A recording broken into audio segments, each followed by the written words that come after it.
छोटे से गांव में रहने वाला मोहन बचपन से ही अलग था। जब बच्चे खिलौनों और मिठाइयों की जिद करते, मोहन बस एक ही बात कहता, मुझे भगवान से मिलना है। माँ हंसकर कहती, भगवान मंदिर में मिलते हैं बेटा। लेकिन मोहन का जवाब होता, नहीं माँ, मुझे सामने से मिलना है, उनसे बात करनी है। हर रोज वो मंदिर जाता, दिए जलाता और घंटों मूर्ति के सामने बैठा रहता। लोग कहते, पागल है ये बच्चा। कोई हंसता, कोई तरस खाता।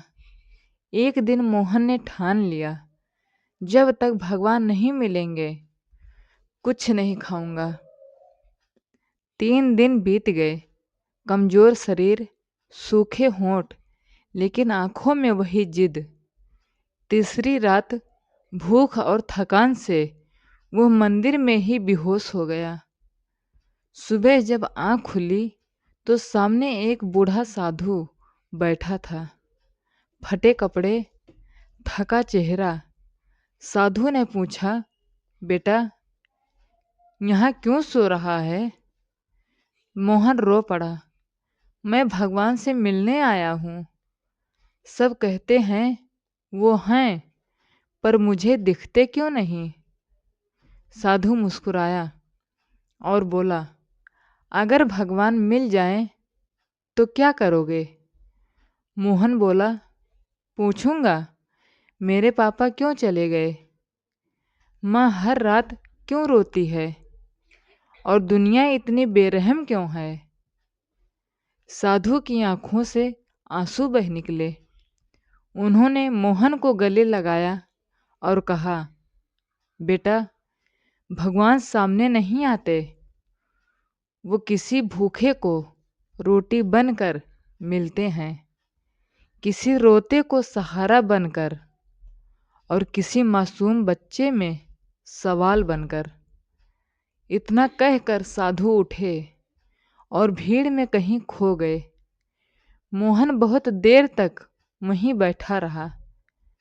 फिर उसने पहली बार मंदिर के बाहर देखा, एक भूखी औरत, एक बीमार बूढ़ा, एक रोता बच्चा। उस दिन मोहन ने समझ लिया, जिस भगवान से मिलने की जिद थी वो हर इंसान में छुपे हुए हैं।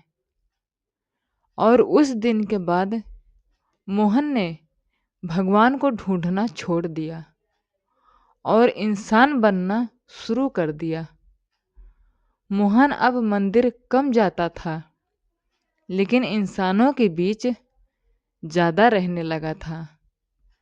जिस जिस हाथ से वो पहले घंटी बजाता था, अब उसी हाथ से भूखों को रोटी देता था। लोग कहते, भगवान तो मंदिर में होते हैं।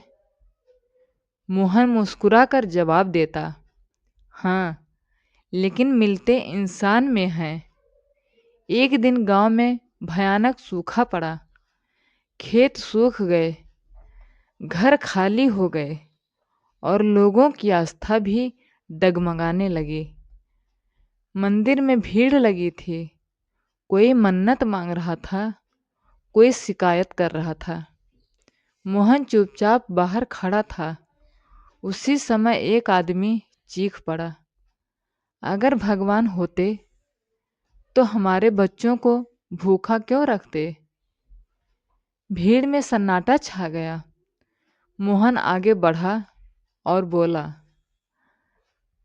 शायद भगवान हमारी परीक्षा ले रहे हैं कि हम एक दूसरे के लिए क्या करते हैं। उसी दिन मोहन ने अपने घर का आखिरी अनाज गांव के बच्चों में बांट दिया। माँ ने रोते हुए पूछा, बेटा, हमारे लिए क्या बचेगा? मोहन ने शांत आवाज में कहा, माँ, अगर हमने दिया नहीं तो भगवान हमें कैसे मिलेंगे? उस रात भूख से सब सो नहीं पाए, लेकिन सुबह गांव में खबर आई कि दूर शहर से मदद आ रही है। अनाज, दवाइयाँ, पानी। लोग कहने लगे, ये सब मोहन की वजह से हुआ। मोहन ने सिर झुका लिया।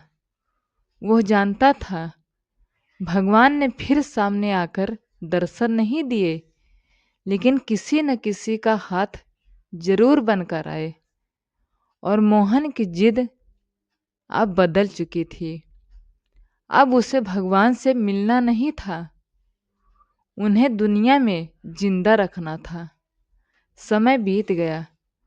मोहन अब गांव की पहचान बन चुका था।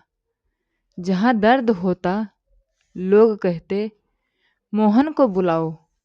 लेकिन जिंदगी शायद यही देखना चाहती थी कि मोहन की आस्था कितनी मजबूत है। एक रात माँ अचानक बीमार पड़ गई। तेज बुखार, सांसों की तकलीफ। मोहन उसे लेकर दौड़ा। डॉक्टर नहीं, पैसे नहीं, और रास्ता भी बहुत दूर। मंदिर के सामने पहुंचकर मोहन पहली बार रो पड़ा। भगवान, अगर आप सच में हर इंसान में हैं, तो आज माँ को बचा लीजिए। आज मैं आपको सामने देखना चाहता हूँ। पूरी रात बीत गई, दिए बुझ गए। सुबह की पहली किरण के साथ माँ की सांसें भी थम गई। मोहन टूट गया। लोग कहने लगे, इतना भला बनकर भी क्या मिला? जिस भगवान की बात करता था, उसी ने माँ छीन ली। मोहन कई दिनों तक चुप रहा, न मंदिर गया, न किसी की मदद की। एक शाम माँ का पुराना संदूक खोलते हुए उसे एक कागज मिला। माँ का लिखा हुआ, बेटा मोहन, अगर ये पढ़ रहा है तो समझ लेना, भगवान ने मुझे नहीं छीना। उन्होंने मुझे तेरे कामों में अमर कर दिया है। मेरी सांसें भले रुक गई हो, लेकिन जब तू किसी को बचाएगा, मैं वहीं रहूंगी। मोहन की आंखें भर आई। उसी रात वो फिर बाहर निकला।